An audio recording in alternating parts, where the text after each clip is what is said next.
नमस्कार, बिहार तक देख रहे हैं आप और आपके साथ मैं हूं हर्षिता सिंह। लोकसभा चुनाव से पहले बिहार के मुख्यमंत्री नीतीश कुमार ने बड़ा दांव चल दिया। बिहार सरकार ने जातिगत जनगणना के आंकड़े सार्वजनिक कर दिए।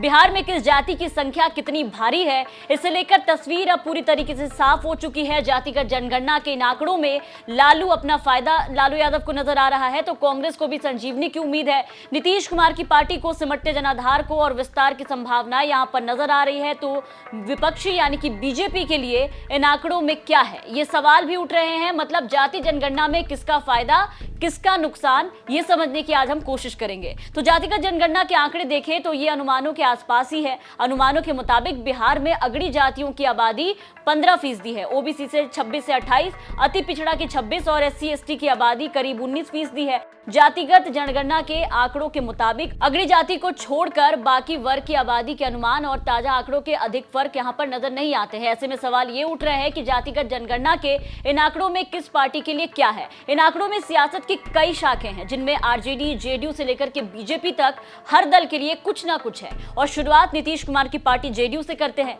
नीतीश के लिए कहा जा रहा है कि जातीय जनगणना की रिपोर्ट्स नीतीश ने अपनी कमजोर होती सियासी जड़ों पर मिट्टी डालकर वोट का पौधा लहलाने का दांव चला है। जातिगत जनगणना का दांव जेडीयू के लिए जड़ें मजबूत करने के लिए डाली गई मिट्टी जैसे है। वो कैसे, ये समझने के लिए 2020 के बिहार चुनाव के नतीजे की चर्चा जरूरी है। तब जेडीयू 15.7% वोट शेयर के साथ 43 सीट ही जीत सकी थी। आरजेडी 75 सीट जीत करके सबसे बड़ी पार्टी के रूप में उभरी, तो बिहार में तीसरे नंबर की पार्टी रही जेडीयू। बीजेपी 74 सीटें जीत करके दूसरे नंबर पर आ गई। जेडीयू को लेकर के तरह तरह की चर्चाएं शुरू हो गई। नीतीश कुमार को लेकर के ये तक कहा जाने लगा कि नीतीश कुमार की सियासत का ग्लैमर अब फीका पड़ने लगा है। दूसरी तरफ नुकसान भी बताया जा रहा है इस रिपोर्ट से नीतीश कुमार का। नुकसान ये कि नीतीश कुमार के खुद की जाति की आबादी मात्र 2.88% है। नीतीश कुशवाहा वोटरों में भी सेंधमारी करते रहे हैं और लवकुश समीकरण के एक छत्र सेनानी रहे हैं। और नए सर्वे के मुताबिक कुशवाहा की आबादी अगर आप देखेंगे तो 4.21% है। लालू यादव की अगर बात करें तो लालू की पार्टी का वोट बेस हमेशा से ओबीसी और MY वोट रहा है। जातिगत जनगणना लालू की पार्टी के लिए अन्य पिछड़ी जातियों में वोट बेस के लिए विस्तार का अवसर है।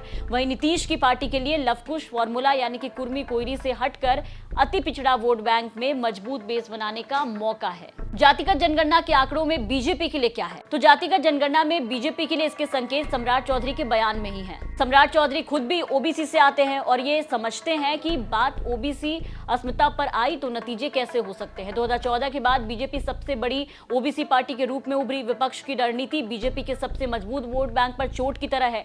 संख्या सामने आने के बाद लालू और बाकी नेता जितने उत्साहित हैं, आर्थिक स्थिति का डेटा सामने आने के बाद हो सकता है कि बीजेपी आक्रामक नजर आए। आर्थिक रिपोर्ट सामने आने के बाद ये हो सकता है कि बीजेपी खराब स्थिति वाली जातियों को लेकर के लालू नीतीश के खिलाफ मोर्चा खोल दे। ऐसे में 33 साल से सूबे की सत्ता के शीर्ष पर काबिज लालू यादव और नीतीश कुमार के लिए बीजेपी के इस दाव को काउंटर कर पाना मुश्किल हो सकता है और फिर बीजेपी चलेगी यहां पर अपना सियासी दाव। अब चुनावी राजनीति में जाति का महत्व कितना है, ये सभी राजनीतिक पार्टियां खूब समझती है। ये भी कहा जा सकता है कि बिना जाति समीकरण के देश में ना तो चुनाव जीते जा सकते हैं और ना ही राजनीति की जा सकती है। बिहार सरकार ने जाति जनगणना के आंकड़े जारी कर देश में एक नई बहस शुरुआत कर दी है। आने वाले वक्त में ये मुद्दा देश की सियासी फिजा में गर्मी लाने वाली है। तमाम खबरों के लिए आप बने रहे बिहार तक।